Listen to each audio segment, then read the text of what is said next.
Malaysia naik 9 peringkat dari tahun lalu dan masuk 10 besar untuk pertama kalinya.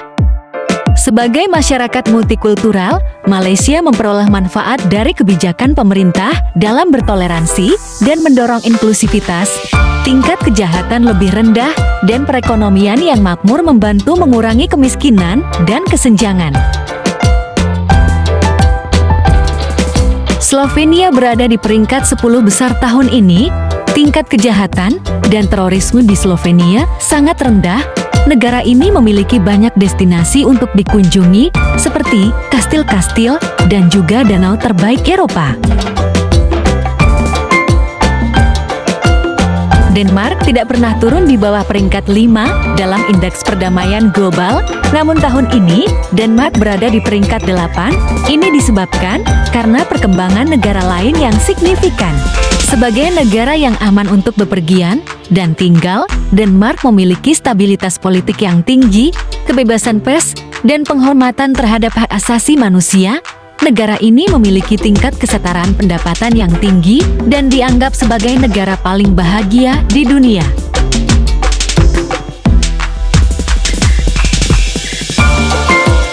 Portugal masuk 10 besar indeks perdamaian global. Negara ini mendapat peringkat di atas rata-rata, baik dari segi keseimbangan kehidupan kerja, keamanan, dan kualitas lingkungan. Portugal menjadi salah satu tujuan ekspatriat teratas karena kualitas hidupnya ditambah lagi. Tidak perlu mengeluarkan banyak uang untuk menikmati cara hidup orang Portugis. Negara ini menjadi salah satu tujuan paling terjangkau di benua Eropa.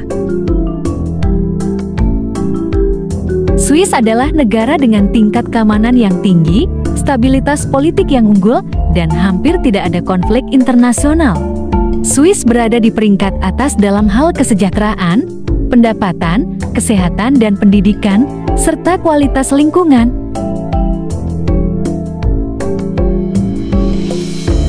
Singapura mendapat nilai tinggi dalam hal keselamatan dan keamanan masyarakat serta rendahnya konflik domestik dan internasional. Namun yang menghambat Singapura menduduki peringkat teratas adalah tingkat militerisasinya. Negara ini bergantung pada perdagangan lewat laut untuk kemakmurannya, sehingga memiliki angkatan laut untuk memastikan kelancaran perjalanan kapal. Selandia Baru mendapat nilai hampir sempurna dalam bidang keamanan masyarakat dan konflik domestik dan internasional. Negara ini dianggap sebagai tempat yang indah untuk ditinggali. Namun, karena peningkatan impor dan ekspor senjata serta meningkatnya kendaraan pengangkut personel bersenjata, skor Selandia Baru dalam bidang militerisasi turun sebesar 6%.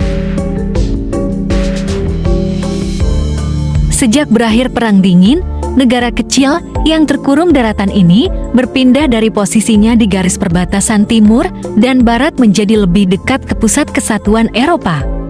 Austria bangga dengan upayanya untuk bergaul dengan blok politik saingannya dan menerima bentuk kerjasama baru dengan negara tetangganya.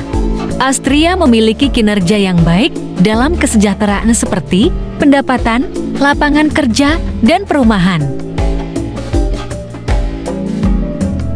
Irlandia adalah salah satu negara terkaya, paling maju, dan paling bahagia di dunia. Tingkat kejahatan dan kriminalitas di negara ini sangat rendah. Negara ini juga menyuguhkan banyak destinasi wisata yang bisa dikunjungi. Islandia menduduki peringkat pertama sebagai negara teraman di dunia. Alasan utamanya adalah jumlah penduduknya yang sedikit dengan standar hidup yang tinggi, kurangnya ketegangan antar kelas sosial, dan tingkat kepercayaan yang tinggi terhadap kepolisian menjadi indikator yang baik di negeri ini. Selain itu, Islandia juga melindungi kesetaraan di antara warganya dan negara ini tidak memiliki militer.